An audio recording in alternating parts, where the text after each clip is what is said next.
Hey everybody, welcome back to the channel. I've been thinking a lot about how far we've come with action figures, at least back from my days as a child in the 80s, and how well the figures are made today versus the way they were made back then. Now you can go back to the late 70s as far as action figures. The small scale ones, the Pocket Mego action figures or Pocket Superheroes, whatever they were called, and I'll find pictures to put up. But I thought using Spider-Man and Venom is a kind of a good example here. So we'll start with 1984, 1985 Marvel Secret Wars. Now these were the Mattel figures. These are just standard 5 points of articulation, but they just looked really good. And this was our first Spider-Man in the black costume because that appeared in Secret Wars. So yeah, I've got two really good examples here of that line. Your standard Spider-Man and then of course the new costume. Yeah, these are kind of they're kind of bendy. Most of the time the paint doesn't hold up on them. If you find these loose anywhere, more than likely all the paint's going to be rubbed off of them. So yeah, they were cool figures, and they have held up pretty well if they're taken care of. And I do like the simplicity in these, which I'm reminded of with the newer Marvel Legends figures, the 3 3/4. Even though it bothers me, they still say Kenner on them. They are kind of a spiritual successor to this Mattel line of figures. So how do we go from really cool sculpted figures like this to Toy Biz giving us figures like this? Now these were gimmicky. They were trying to compete or at least follow up with the Kenner Superpowers line and giving Marvel some figures that had some really weird actions, and like this had a little thing where you could squirt, but they're not really sculpted nice. They're really weird looking. Yeah. Now later versions of the Toy Biz figures, they got a lot better. So this is another version of Venom that we got, and he has a little action feature, makes his tongue come out. I actually really like this figure. So Toy Biz got a lot better in their line. This is from the 94 Spider-Man series. This is another one of their weird gimmicky figures where you can hang him up and make him like swing across his webs and stuff. Yeah, beyond the gimmick, it's a horrible figure. You can't move the arms. They're stuck in place. Yeah, not impressive. And then you move up early 2000s when we get into the movie figures. And they start adding all the articulation, and then they just get really awkward. So the articulation for me, when these figures came out, is just, I mean, yeah, it's cool that you could get some poses, but you lose so much in the articulation when it comes to these smaller line of figures. The only ones that ever really did it right was G.I. Joe.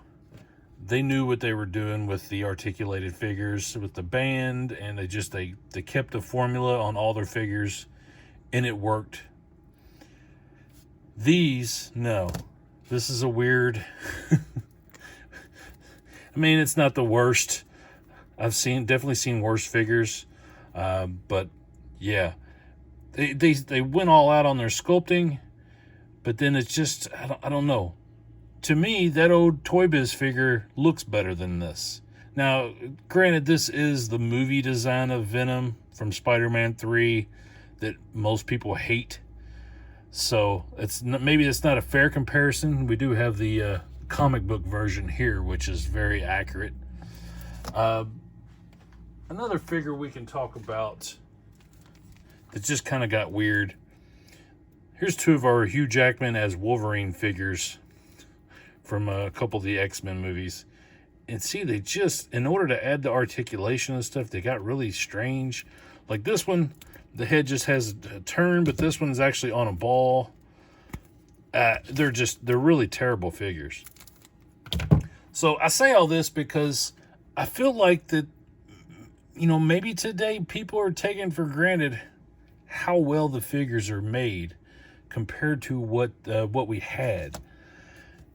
And, you know, I still have a soft spot in my heart for the 5 points of articulation figures that just gave us really good representations of the comic book characters and the cartoon characters that we were familiar with, and didn't really try to do weird shit like this and that. There was some really good figures in this line, but that one is not one of them, if you ask me. And this is there's a newer version of this figure in the Marvel Legends 3 3/4 size figures. This is actually really nice. If I could ever pick that one up, I probably would. Matter of fact, I'd probably intentionally pick up the Spider-Man and Black Suit Spider-Man just to have in my collection. But yeah, like I said, we've come a long way. Maybe that's why it bothered me so much when they went back to the 3 3/4, because it was just like it was a slap in the face to us vintage collectors who, you know, tried to keep these figures in such good shape for so long, and then they come and release another one that's not even an equivalent to the Secret Wars figures, and then they slap the Kenner label on it. I don't know. It's always bothered me. Now, I've grown to like those 3 3/4 inch Marvel Legends figures. They've released a lot of nice figures in that line. I've been lucky enough to pick up some, and if you've seen the previous video, I picked up a bunch of them actually at an Ollie's, $3.99 and $4.99 each. That's the price point I'll pay for them if I'm not hunting for them. These two I'll probably pay more if I get the newer versions of those. But I don't know. I've just been thinking a lot about it, and I wasn't sure how to articulate it, and I still don't know if what I've said makes any sense to anybody, but I just thought it's interesting. You know, and now everything is coming back. We've got, you know, we're bringing back the Superpowers figures, which I actually really enjoying those now as well. So are we moving away from all the articulation? Because I tell you, as someone who actually collects the DC Multiverse line from McFarlane, sometimes less is more on those figures. So I don't really need all that articulation. What do you guys think? Sound off in the comments. Let me know your thoughts. What's your favorite style of figure? Are you collecting the 3 3/4? Do you like the 4 to 5 inch McFarlane? You know, Superpowers figures? Are you a 6-inch figure collector or 7-inch figure collector? Does the articulation really make that much difference to you? Or do you just want a really nice looking figure that you can, you know, get in a decent pose and put it on display on the shelf? Let me know your thoughts. As always, appreciate you guys watching and listening to me ramble about stuff. So I'll be back with more videos soon. Everybody have a great day.